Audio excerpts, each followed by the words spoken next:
Bwana awabariki sana. Basi tutainamisha vichwa vyetu kwa mara nyingine tuweze kumshukuru Mungu wetu. Baba, katika jina la Yesu Kristo, ni asubuhi njema ambapo Mungu wetu mpendwa kwa mara nyingine umetuwezesha kuja mbele zako. Baba, katika ulimwengu uliotuweka majaribu ni mengi, na tunahitaji Baba uwe pamoja nasi. Kama vile ulivyosema, sitawaacha yatima, nitakuwa pamoja nanyi mpaka mwisho wa dunia. Tukukaribisha Baba uweze kuja na ukanene nasi kupitia kwa neno lako, sababu sote hatujui, lakini wewe ndio unaweza kutuelimisha. Asante Mwokozi, naamini kwamba umetusikia. Katika jina la Yesu Kristo tuomba tukiamini. Amen. Asante Yesu Kristo. Thank you. Bwana wabariki sana. Basi kwa sababu yeye ndiye mkuu sana, licha ya kwamba ni maswali ambayo niko nayo hapa nataka kuyajibu, na si mimi nitayajibu, lakini ningeomba yeye aweze kujibu, sababu kuna mara tutahitaji kusikia kutoka kwake. Kwa hivyo kabla pengine sijaingia kwa maswali hayo, wacha nisome tu hili andiko la Ufunuo mlango wa 5 mstari wa kwanza hadi 7, alafu niingie kwa maswali. Ufunuo mlango wa 5 mstari wa kwanza hadi 7, alafu nitaendelea ile nyingine mnajua ya mlango 10 mpaka hivyo. Nisome tu hii kwa sababu tunamuitisha yeye akuje afanye. Kisha nikaona katika mkono wa kuume wake yeye aliyeketi juu ya kile kiti cha enzi kitabu kilichoandikwa ndani na nyuma, kimetiwa muhuri 7. Nikaona malaika mwenye nguvu akihubiri kwa sauti kuu, ni nani astahilie kukifungua kitabu na kuzivunja muhuri zake? Wala hapakuwa na mtu mbinguni wala juu ya nchi wala chini ya nchi aliyeweza kukifungua hicho kitabu wala kukitazama. Nami nikalia sana, kwa kuwa hapakuonekana mtu astahilie kukifungua hicho kitabu wala kukitazama. Na mmoja wapo wa wale wazee akaniambia, usilie, tazama simba aliye wa kabila ya Yuda, shina la Daudi, yeye ameshinda apate kukifungua kile kitabu na zile muhuri zake 7. Nikaona katikati ya kile kiti cha enzi na wale wenye uhai 4, na katikati ya wale wazee mwana kondoo amesimama. Alikuwa kana kwamba amechinjwa, mwenye pembe 7 na macho 7, ambazo ni roho 7 za Mungu zilizotumwa katika dunia yote. Akaja akakitwaa kile kitabu katika mkono wa kuume wake yeye aliyeketi juu ya kile kiti cha enzi. Mungu alibariki neno lake. Basi wapenzi, tunaweza kaa. Bwana awabariki tena. Haya ni maswali. Ninashukuru sana wapendwa ambao mmeweza kuuliza maswali, na hivyo ndivyo nilihitaji, na pengine nitaomba hivi. Naweza kuwa nimekujibu kupitia kwa neno, lakini huenda hujaridhika. Mungu awabariki sana. Hiyo isikusumbue, na hata haitanisumbua, kwa sababu najua ya kwamba maneno ya Mungu ni Mungu mwenyewe anaweza kukufanya ukajua, anaweza kunifanya nikajua. Kwa hivyo tutabaki marafiki tukiombeana, kwa sababu hata nakumbuka watumishi wa Mungu kule Jeffersonville, kuna mambo mengi walikuwa wanasikia kwa ndugu Branham, lakini baadaye walikuwa wanauliza maswali na huenda alijibu, lakini pengine hakuridhika. Kwa hivyo hangesumbuka. Nabii anasema enda mbele za Mungu, ambia Mungu, hii kitu nimejaribu kusaidika lakini siwezi, nisaidie. Mungu awabariki sana. Vile vile ninaweza kuwa pengine nimekupa jibu, na pengine hata hiyo jibu pengine si sahihi kulingana na wewe. Usijali, basi niombe hata na mimi. Mungu awabariki sana. Sababu vile tuko hapa, ninakuhitaji, unanihitaji. Bwana awabariki. Kwa hivyo nitahitaji pengine kuwe na mtu ambaye anaweza kunisomea, kwa sababu ingine sijui nani anaweza kunisomea vizuri. Sasa akinisomea na najibu. Yes. Wacha tuanze na hii. Inasema hivi. Yes. Shalom. Ulisema muhuri wa 7 haifunuliwe. Sasa napenda unipe fasiri ya hii. Kode iko 640112. Nani kode yake iko 64 mwezi wa kwanza mwezi wa 12. Nani tariki 12 mwezi wa kwanza. Na broshuri inasema Shalome. Yake paragrafe sa 117. Yes. Okay. Mungu akubariki. Unisomee hiyo. Asante. Nashukuru ndugu yangu. Waweza kuketi chukua hizo zote. Good. Nafikiri huyu aliyeuliza simjui ni nani na sitaki kujua kwamba awe ni dada ama ndugu. Nataka usikize vizuri. Na nilikwambia kwamba kama sitakuridhisha isikusumbue. Omba Mungu atakusaidia. Na pia ukiona kwamba labda mimi ndio niko kando, pia niombee. Mungu ataweza kutusaidia. Wacha nisome hiyo nafasi ambayo yeye alikuwa amepata na akitaka niweze kumuelezea iko namna gani. Inasema katika huu ujumbe wa Shalom, nafikiri mmepewa hiyo kodi yake. Anasema tulisikia neno likisema ya kwamba isipokuwa katika siku za malaika wa 7 katika wakati wa kanisa, yeye alisema tu ujumbe wa malaika wa 7 utakuwa ujumbe wa mwisho. Ndiposa twaona hapa katika Ufunuo 10 katika siku za ujumbe wa malaika wa 7 zile siri za Mungu zitatimizwa. Ule muhuri wa 7 ungefunguliwa. Wakati huo umefika. Mara tu unapotendeka, ono lilitokea kasema kwenda taksoni.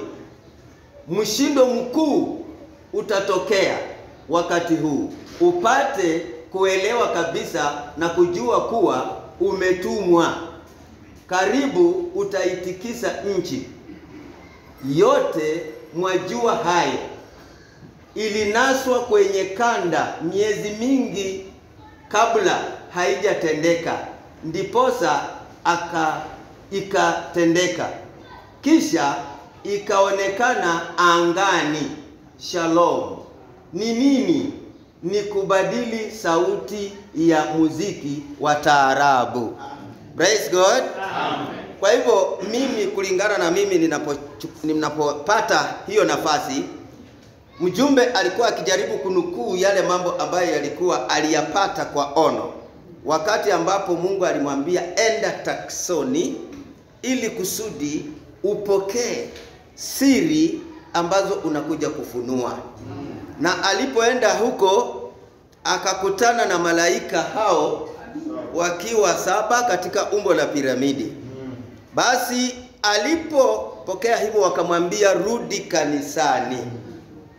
Aliporudi kanisani, basi alikuwa ameambiwa siri zote mihuri 7 yote inaenda kufunuliwa. Mungu awabariki sana. Sasa akarudi kanisani. Aliporudi kanisani, basi akaanza kupokea ujumbe. Muhuri wa kwanza, muhuri wa pili, muhuri wa 3, muhuri wa 4, muhuri wa 5, muhuri wa 6. Ilipofika kwa muhuri wa 7, mambo ikabadilika. Huyo malaika ndiye alikuwa akimwambia, haikuwa mjumbe mwenyewe. Akimwambia huu muhuri haujawahi guzwa huku nyuma. Nafikiri tulikuja tukienda mpaka ilipofika mahali ambapo sasa alisema vile aliufunua. Unajua huo muhuri si kwamba haukufunguliwa, ulifunguliwa. Lakini ulipofunguliwa haikuwekwa wazi yote. Akasema ninakupa sehemu yake moja, na hiyo sehemu moja ndiyo alimwambia ni ngurumo 7 ambazo zinashikilia hiyo siri, na akamwambia hiyo ngurumo 7 ni kuja kwake. Alafu hiyo kuja kwake akasema ni kuja kunyakua. Ja, akaendelea kumwambia ya kwamba hiyo haijulikani sasa, itajulikana wakati yeye anarudi. Sasa unajua hapa hii alikuwa ananukuu yale aliyokuwa akiambiwa kwenda Taksona, na alipoenda Taksona hakupata jibu, badala yake aliambiwa rudi kanisani.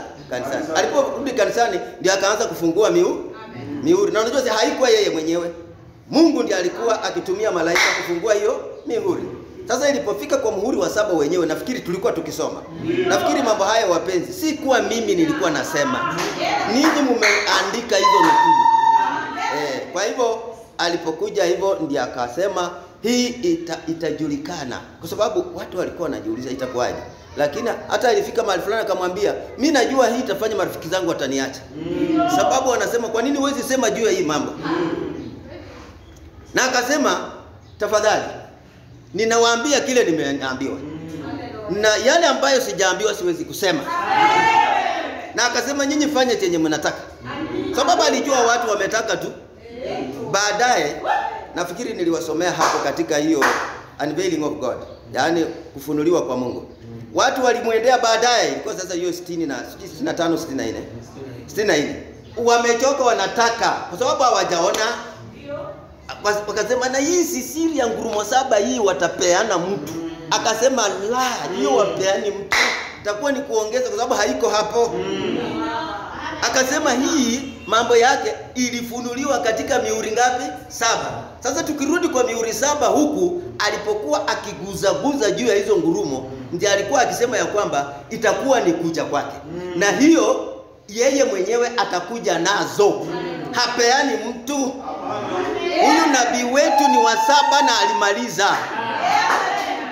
Mungu awabariki sana. Sasa kulingana na vile mimi nalipata hapa, hii alikuwa anarudi kwa kunena hiyo ya nyuma. Na hiyo unajua alipoenda kanisani ikakuja hivyo mpaka kufika kwa muhuri wa 7 tukaona vile ilivyo. Isitoshe, hatukutosheka hivyo. Tulikuja kwa hizi jumbe za mbele 63, 64 hivyo kuja hivyo. Bado anasema bado haijawekwa kwa sababu kama alikuwa ameweka, si angesema ameweka wazi. Aya, isitoshe, tukitaka kujua kudhibitisha kwamba hii haikuwa ya kwamba anasema imewekwa wazi. Kuna hii ni Januari, si ndio? Hiyo kodi yake ni kodi yake ni Januari tarehe 12 64. Sawa sawa. Januari tarehe 12 64. Hebu angalia hii siku kuu ya baragumu ni tarehe 19 Julai. Julai ni mwezi wa 7. Si ndio? Sasa si mbele yake, mbele ya hii. Yaani amemaliza kusema hii, alafu sasa anakuja mwezi wa 7 hii. Sasa kama imefunguliwa, hawezi tena kuja hapa na aseme hivi tena, sababu atakuwa anajipinga, na Mungu hawezi kujipinga. Hawezi kujipinga. Unaona hapa alikuwa anasema hiyo paragrafu mmeandika, niliwasomea 149 ilisema kwa sababu muhuri ya 7 kulikuwa na kimya, hakuna aliyejua. Hiyo ilikuwa ile dakika ama saa ambayo Kristo angekuja, kama alivyofunua kwetu. Alivyofunua katika hiyo mihuri, alisema hiyo ndiyo dakika ambayo yeye anakuja kuchukua biharusi.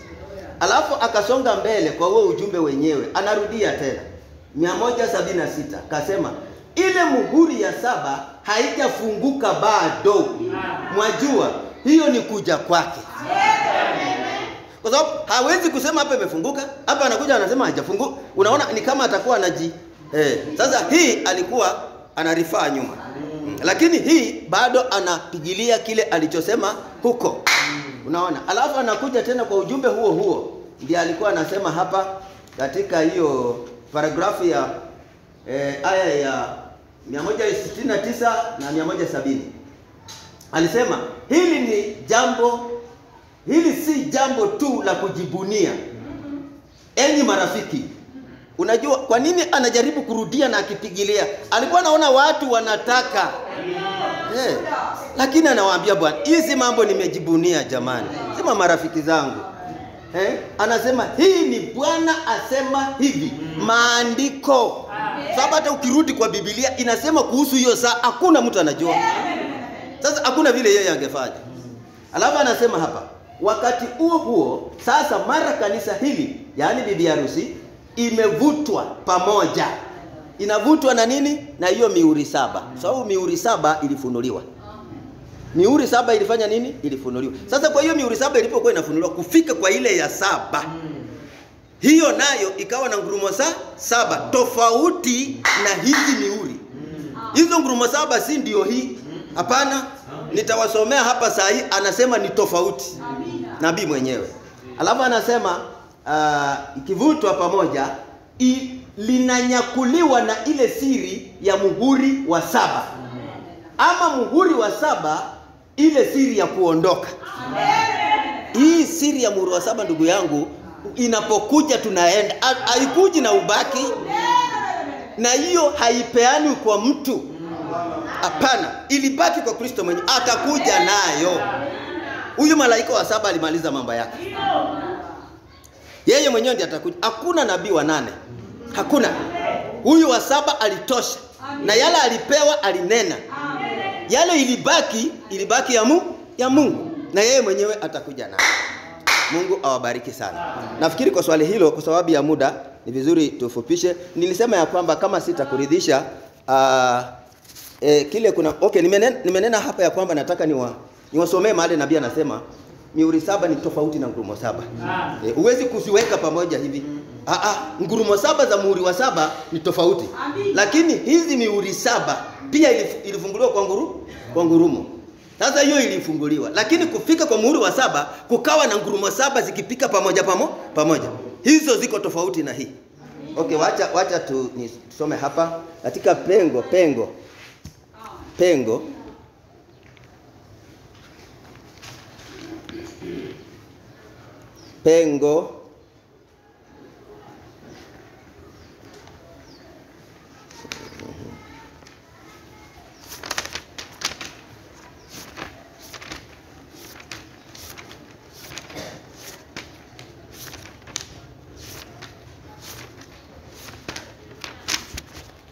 Kitu hapa.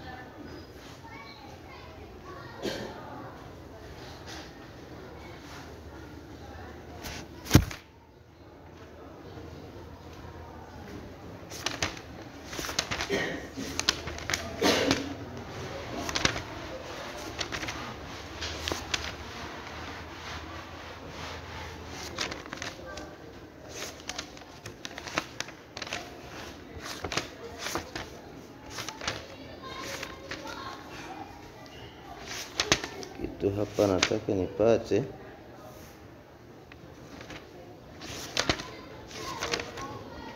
ili nabii mwenyewe aweze kutuambia, kwa sababu sitaki iwe maneno yangu. Ngoja kidogo hapa.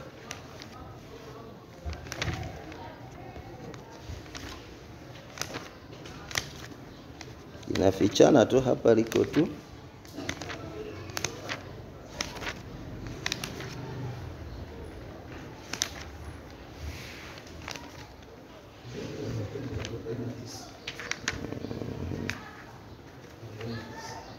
Yes, umepata? Ni pengo aya ya 40 na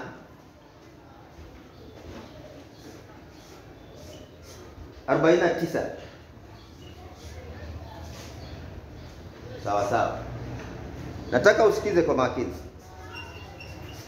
Nasema mihuri 7 kwenye kitabu hicho, mihuri hizi 7 zimekifunga kitabu hiki. Kitabu hiki kimefungwa kabisa. Mnaona jambo hilo? Kusanyiko lasema amina. Kitabu hiki ni kitabu kilichofungwa kabisa mpaka ile mihuri 7 itakapovunjwa. Kimefungwa kwa mihuri 7. Sasa hiyo ni tofauti na zile ngurumo 7. Hapana shikanisha hiyo. Naona nabii anasema ni tofauti. Mihuri ilikuja kwa ngurumo pia. Ndio sababu niliwaambia kuna aina mbili ya ngapi ya ngurumo. Hizi mihuri pia zilipofunguliwa, nafikiri niliwasomea, hata iko ni maneno yangu. Wale malaika anasema walikuwa wameshikilia hizo ngurumo. Kwa sababu ngurumo ni nini? Ni sauti ya Mungu akinena. Naona. Lakini sasa usidhani hizi ngurumo za mihuri 7 ndio ngurumo za muhuri wa 7. Hapana. Ni vitu viwili tofauti. Ndio sababu nabii hapa anatofautisha mwenyewe, sio mimi. Sawa sawa. Anasema sasa hiyo ni tofauti na zile ngurumo 7. Unaona? Hizi ni mihuri 7 kwenye kile kitabu. Nacho kitabu hakita nini? Mihuri haitaachiliwa mpaka kwenye ule ujumbe wa malaika wa 7. Unaona? Kwa hiyo tunadhania, lakini ufunuo halisi wa Mungu utakamilishwa katika kule kutangazwa kwa ile kweli iliyothibitishwa. Sasa hivyo ndivyo neno linavyosema hasa. Ile siri itatimizwa katika wakati huo. Mungu awabariki sana. Nafikiri nimewapeana tofauti. Si mimi natofautisha, please. Nabii mwenyewe. Sasa kama inakuwa ngumu, enda tu mbele za Mungu akusaidie. Na mimi pia naendelea kuomba. Sawa sawa. Okay, wacha tuache swali. Soma nyingine. Yes. Ndugu, ulifuata kwa makini kwamba kuko aina mbili ya ngurumo. Na ni amina. Katika kuhubiri uligusia zaidi ngurumo zilizo ndani ya muhuri wa 7, na tuliona kama hazijafunguliwa bado, ingali siri. Hizi zingine hata kama haukuzigusia zaidi, tuliona kama zilikuwa zinashikiliwa na malaika 7. Wakati nabii alikuwa akipewa, naye analeta tangu ya kwanza hadi ya 6. Sasa kama tunaulizwa ndio swali hiyo, je, ngurumo zimefunuliwa ama la? Jibu ni gani? Asante ndugu. Nataka niwe wazi kabisa. Hapa nabii anatufundisha ya kwamba zile ngurumo za mihuri 7 zilifunuliwa. Amen. Hiyo ilifanya kazi ya kuturudisha kwa maandiko. Kwa sababu sisi kabla ya nabii kuja kufunua siri, hatukujua Biblia. Tulikuwa na Biblia lakini tulikuwa naweka tafsiri yetu. Lakini wakati mihuri ilifunguliwa, na hiyo ilifunguliwa kwa ngurumo. Hiyo ni sehemu ya kwanza ya nini? Ya ngurumo za kwanza za mihuri, kwa sababu hawa malaika walikuwa wakifunua kwa ngurumo. Sasa hii ikakuja 6 yote ikawekwa, hata tuna ujumbe wake, ndio huu hapa. Naona ufunuo. Na kwenda kwa ya 7 pia ikafunguliwa, ndio. Lakini sasa kukawa bado kuna kitu kilikuwa kinashikilia. Sasa swali lake ameuliza ya kwamba tukiulizwa ngurumo zimefunuliwa ama la, jibu ni ngurumo za mihuri 7 zimefunguliwa, lakini za muhuri wa 7 bado haijafunguliwa. Hiyo ndio jibu. Sababu kulingana na nabii mwenyewe. Sababu tukisoma pako kwa hiyo siku kuu ya baragumu anasema hiyo muhuri bado, hizo ngurumo bado, na alisema itakuja wakati Yesu mwenyewe ndiye ameishikilia. Hapeani mtu, hiyo ni yake. Huyo nabii alimpatia yako tu fununu zake. Kamwambia hii ni ya kunyakua. Hii ni ya kunyakua. Akaambia sasa tutayarishe, atakuja nazo. Kwa sababu kama ikikwisha yote, sasa akija atasema nini? Paka akija kuna maneno atasema, na alibakisha hiyo yake. So jibu kwa hiyo ni kwamba ngurumo za mihuri 7 zilifunuliwa, lakini ngurumo za muhuri wa 7 hazikufunuliwa. Mungu awabariki sana. Nafikiri hapo mnaona. Yes. Swali la 3 nasema hivi: Shalome Mungu na Mungu akubariki. Amen. Ulizo zangu ni hizi. Ulisema kama Nabii Branham alikuja kufanya kazi mbili kulingana na Malaki 4 na Ufunuo 10. Malaki, kurudisha roho za watoto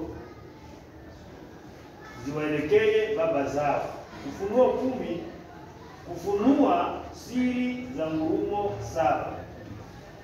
Na ufunuo hiyo ndani ya mihuri, mafunuo hayo ndani ya mihuri 7.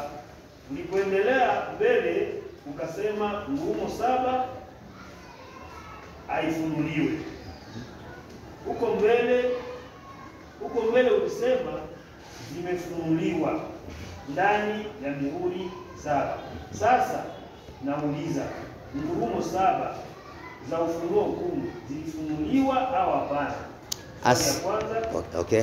Sasa simama hapo nimalize alafu nikuje ya pili. Okay. Ameuliza ngurumo 7 za muhuri wa 7 zimefunguliwa ama hapana.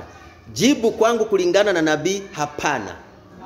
Ya muhuri wa 7, unajua kuna mihuri 7 1 mpaka 7, hiyo iliwekwa wazi. Lakini kwa hii muhuri wa mwisho zile ngurumo zake ambazo zilipika bado hazijafunuliwa. Nasema hivi. Anaendelea na swali ya pili. Kuna mihuri ulisema ni mihuri 7. Zilifunuliwa na ngurumo 7. Ulipoendelea ukasoma muhuri wa 7 ulifunuliwa. Sasa inawezekana nabii akumaliza kazi yake, na kwa nini aliandika kitabu Ufunuo wa mihuri 7? Asante. Jibu ni hili, kwa sababu ameuliza, je, nabii hakumaliza kazi yake? Nasema la, alimaliza. Amen. Nabii alimaliza. Sababu alipokuwa akipewa, yeye alikuwa anatoa mpaka kufika kwa ya 7. Nilikuwa wazi hapa nikasema kufunguliwa ilifunguliwa, lakini sasa kutoa mambo ambayo yako hapo hawakutoa yote, walitoa kidogo, na ile kidogo walitoa ndiyo tuliingia hapo kwa neno ikasema hizi ngurumo 7 za Ufunuo 10 ndio inashikilia hiyo siri za muhuri wa 7. Alafu akaendelea kusema hizo ngurumo 7 ni kuja kwa Yesu. Alafu akasema ni kunyakuliwa kwa kanisa. Sasa ni yeye mwenyewe anakuja nazo. Sawa. Kwa hivyo yeye malaika wa 7 alimaliza kazi yake. Yule ambaye amebaki ni Yesu kuja na hizo ngurumo, si mtu mwingine. Waweza kuendelea? Swali la 3. Napenda pia unipatie maandiko ya zile ngurumo 7 zilizofunuliwa na zile 7 zisizofunuliwa. Kwa tulikuta tuna ngurumo 14. Sawa. Kwa sababu haya mambo si mimi nilisema. Hata niliposoma hapo katika hii ndiyo ishara ya mwisho Bwana, nabii mwenyewe alisema kuna mihuri 7 iliyoandikwa ndani ya kitabu, na kuna mihuri 7 tena nyuma. Si alisema? Sasa hiyo ni ngapi? Mimi nilisema 7 na 7 ni ngapi? Alafu tukija sasa kwa kitabu cha hii mihuri, yeye anaanza na kufunua muhuri wa kwanza, wa pili, wa 3, wa 4, wa 5, wa 6, wa 7. Si ndio? Lakini hii ya 7 ilitoa tena ngurumo zingine ngapi? 7. Sasa unaona kuna 7 hapa na kuna 7 tena. Naona. Sasa hiyo ni nabii akisema, si mimi. Ni nabii akisema. Kwa hivyo nilikuwa nasema ya kwamba wacha alisema ya kwamba nimpe andiko, si ndio? Kutoka kwa Biblia ama kwa ujumbe? Kwa ujumbe. Kwa Biblia. Kwa Biblia. Hiyo iko. ameanza na ile andiko ambalo linahusu hiyo ngurumo ambazo hazijafunuliwa. Si namna hivyo? Wacha nianzie kwa ujumbe ituelekeze kwa Biblia. Sawa sawa? Yes. Wakubariki. Amina.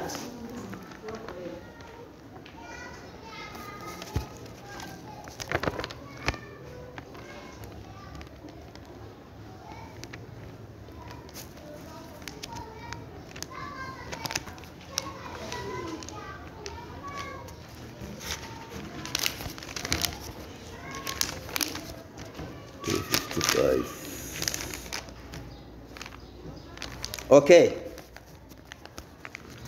Sasa hii niko najibu zile ngurumo ambazo hazijafunuliwa. Tunataka tuanzie hapa, alafu nabii mwenyewe appoint kwa Biblia huko. Muhuri wa 7 aya ya 255 na 56.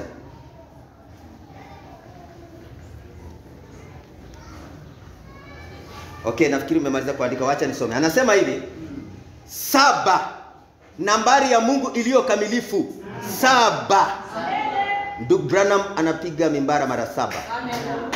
Moja kwa moja tu mfululizo, ngurumo 7 zililia mfululizo pamoja, kana kwamba zilikuwa zikiendeleza herufi ya kitu fulani. Angalia, katika wakati huo Yohana alianza kuandika jambo hilo. Yeye akasema usiandike hilo. Yesu hakunena habari zake. Yohana hakuweza kuliandika. Malaika hawajui chochote kuhusu hilo. Ni nini? Ni kile kitu ambacho Yesu alisema hata malaika wa mbinguni hawakujua kitu juu yake. Unaona, yeye hakujua, yeye mwenyewe kasema ni Mungu tu angejua jambo hilo. Then back to the Bible. Tunaenda kwa Biblia sasa. Hapo Yesu alizungumzia wapi? Ili tupate, kwa sababu inaumana, inaenda ikidovetail hiyo. Yes, Mathayo 24. Mathayo 24.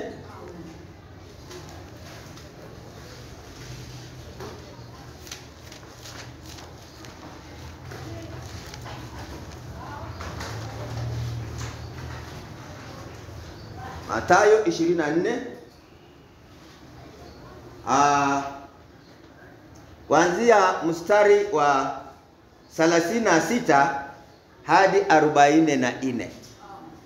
Alikuwa akinena juu ya hizi ngurumo. Kwa sababu nabii mwenyewe ndiye amenena. Aliuliza ni kitu gani hiyo? Akasema ni ile kitu ambaye Yesu alisema hata malaika hawajui. Kwa hivyo back to the Bible. Tukirudi hapa, alikuwa akiinenea. Si kitu ati ni kigeni, hapa alikuwa ameinenea. Sasa aliinenea vipi? Anasema, walakini habari ya siku ile na saa ile hakuna aijuaye, hata malaika walio mbinguni, wala mwana, ila Baba peke yake. Kwa maana kama vile ilivyokuwa siku za Nuhu, ndivyo kutakavyokuwa kuja kwake Mwana wa Adamu. Unaona, anahusisha hiyo siku na kuja kwake. Unaona, kumbe nabii hakuwa kasoro. Alikuwa anasema hii siri ni hiyo kuja kwake. Sasa hata kwa maandiko iko. Kwa kuwa kama vile siku zile zilivyokuwa kabla ya gharika, watu walikuwa wakila na kunywa, kioa na kuolewa, hata siku ile Nuhu aliyoingia katika safina wasitambue, hata gharika ikaja ikawaangamiza wote. Ndivyo kutakavyokuwa kuja kwake Mwana wa Adamu. Wakati ule watu wawili watakuweko kondeni, mmoja atwaliwa, mmoja aachwa. Wanawake wawili watakuwa wakisaga, mmoja atwaliwa, mmoja aachwa. Kesheni basi, kwa maana hamjui ni siku ipi atakayokuja Bwana wenu. Lakini fahamuni neno hili, Kama mwenye nyumba angalijua ile zamu mwivi atakayokuja, angalikesha, wala asingaliacha nyumba yake kuvunjwa. Kwa sababu hiyo, ninyi nanyi jiwekeni tayari, kwa kuwa katika saa msiyodhani mwana wa Adam yuaja. That is the scripture, the nabii na scripture. Kwa hapo hivyo.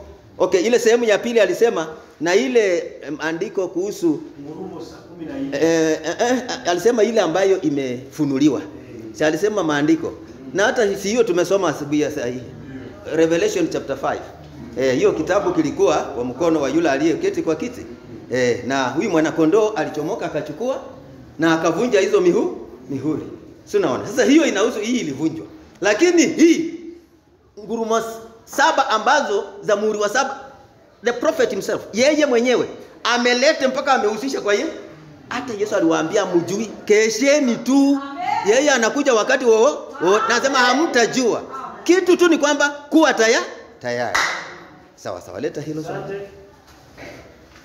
Tunaenda swali ingine, nayo na maswali 2. Yes. Ya 4 nayo na maswali 2. Aha. Inasema hivi. Ulizo. Salome ndugu. Amen. Kulingana na neno ambayo tunafundishwa na mihuri, unajua kama Mungu haweza toa nabii kama haezi toa nabii kama bado kumaliza naye kazi. Sasa unasema Nabii Branham alifunua mihuri 6. Sasa hii ya 7 itafunuliwa na nani? Ni kusema tunangoja nabii wa 8. Na kwa nini alituandikia kitabu cha ufunuo wa mihuri 7? Asante. Mungu awabariki sana. Kile nitaweza kuambia ni kwamba ndugu, mambo haya si mimi nilikuwa ninanena. Kila wakati unaona hizo kuta zimejaa hizo nukulu zote, ni nabii alikuwa akisema, si mimi. Si mimi. Nabii ndiye alikuwa akisema, alifungua muhuri wa kwanza, wa pili, wa tatu, wa 4, lakini kufika kwa ya 7. Nafikiri tulipokuwa tukianza anasema, tupaka naguzia nyuma Yesu hakusema, Yohana kuandika, sijui nini, ikaja mwenyewe. Sawa sawa. Si mimi, ni maandiko. Hata tumesoma paka hii jumbe ya mbele ya siku kuu ya barahumu. Amesema hiyo bado. Sasa mimi nilisema kweli? Si mimi, ni nabii. Kwa hivyo ni nabii ndiye alisema. Alafu sasa kusema kwamba kama yeye hakumalizia, tunataka nabii mwingine. Hapana. Hatuna nabii wa 8. Maandiko yanasema huyu ni wa mwisho. Sasa ameuliza swali, nani atafungua hizi ngurumo? Kama basi yeye hakufungua, ni Kristo mwenyewe. Hiyo hapeani mtu. Ndio sababu hata kwa hii ufunuo wa Mungu walimuuliza baadaye, wakasema Bwana, na hizi ngurumo si zitapeanwa mtu? Yeye alisema ndio. Jamani. Hii hawezi peana mtu, ni yake.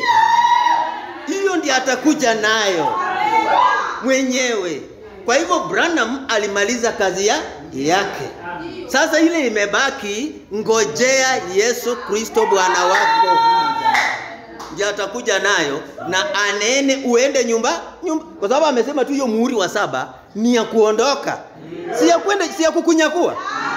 Sasa angesema wakati ule watu wangeamuka, wangeenda. Na unajua kunyakua hanyakui wale wako hai peke yake. Ikifika kunyakua anaanza wale waliolala, waliokufa. Weka pamoja. Sasa nabii alimaliza kazi. Hatuna nabii wa 8. Kristo ndio tumengojea aje na hizo siri zake. Asante. Anaendelea hivi. Kuhusu ngurumo ulisema kuna 7 iliyofunuliwa na 7 yenye bado kufunuliwa. Sasa ile 7 iliyofunuliwa ni andiko gani, na isiyofunuliwa ni andiko gani? Ninaona kama tunakuwa na ngurumo 14. napenda unijulishe nielewe. Amina. Unaona hiyo swali imefanana, ni kama watu wawili wameuliza. Unaona, okay, zile ambazo nafikiri tumesoma hapa saa hizi tu, nikanukuu hapa nabii akinukuu hizo ngurumo saba. Siasema 7 perfect number. Hiyo ikipiga pamoja. Na akasema ilipopiga pamoja ni kama ilitoa tafsiri ya kitu fulani, lakini bado hakujua. Alafu akauliza ni nini? Akasema ni kile kitu Yesu alisema hata malaika wa mbinguni hawajui. Hata Yesu mwenyewe wakati huo anasema hakujua. Na inabaki hivyo kwa sababu kama maandiko imesema we utafanya nini? Utakubali. Sisi ni bibi. Sisi ni mwanamke, tutakubali tu. Naona. So asante ndugu. Katika hali hiyo nimesoma hapa maandiko ya zile zilizofunuliwa. Tayari tuna andiko ya Ufunuo 5:1 hadi 7. Huyu alikuwa ameshika hiyo kitabu cha mihuri 7 mkononi. Mwanakondoo akashinda akachukua. Akafungua hizo mihuri 7. Lakini walipoenda kufika kwa ile ya 7 ikazaa tena ngurumo ngapi? 7. Sasa hizo za mwisho 7 ndizo bado hazijafunuliwa. Zitakuja na mwenyewe. Huyu nabii alimaliza kazi yake. Yule amebakia ni kuja kwa Bwana. Hakuna mtu hapo katikati. Ndio sababu kwa hiyo walimuuliza, hii funuo watapeana mtu?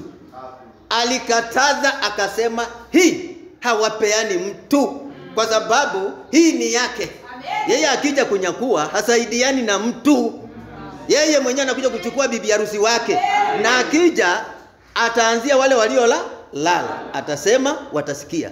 Wewe hapa atasema utasikia, utabadilishwa. Kwa hivyo ndivyo ilivyo wapenzi, na nilikuwa nikitangulia kusema ya kwamba huenda nisikuridhishe.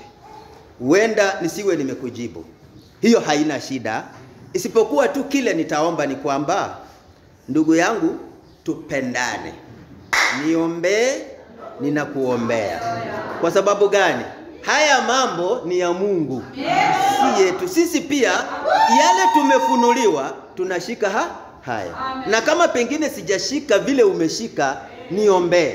Na hata mimi pia nakuombea. Tukiwa na hiyo roho mzuri, Mungu atashuka na ataleta utambuzi wake. Sawa sawa ndugu zangu. Kwa hivyo katika hali hiyo ya unyenyekevu wapendwa, sisemi ya kwamba yale nimepeana hii ndio sasa yote. Hapana. Hiyo ndio kiasi ambayo Mungu amenipa. Na ninaomba ya kwamba tupendane wapendwa, tuombeane wapendwa, tuzidi kukaa pamoja. Hata tukipata nafasi tunajaribu kuiendea pole. Lakini kitu ambacho ningependa kuwaonya katika jina la Yesu Kristo, wapendwa, tusiruhusu shetani wa hasira aje katikati yetu. Tusiruhusu. Hiyo itatuharibu. Mungu hafanyi kazi na hasira. Mungu hufanya kazi na upendo. Hata kama hujaona vile nimeona, ama sijaona vile umeona. Hujui pengine leo mimi sijaona vile umeona. Na wakati tunaombeana mimi nitarudi Kenya. Utaona mimi natoka Kenya huko mbio. Unaitwa nani ndugu? Ndugu Mtandi. Naona fika hapa nasema ndugu Mtandi uko wapi? Brother nionyeshe wapi ndugu Mtandi. Mimi nakuja mpaka nyumbani. Nasema Mtandi nimepata ndugu. Amina. Unaona? Hiyo inakuwa vizuri. Lakini unaona tukiachana kama hiyo inakuwa vizuri. Mungu hawezi kufanya kitu. Kwa hivyo mimi nashukuru, nasema Mungu awabariki, mniombee ndugu yangu na waombea, na mengine Mungu atahusika. Bwana awabariki sana.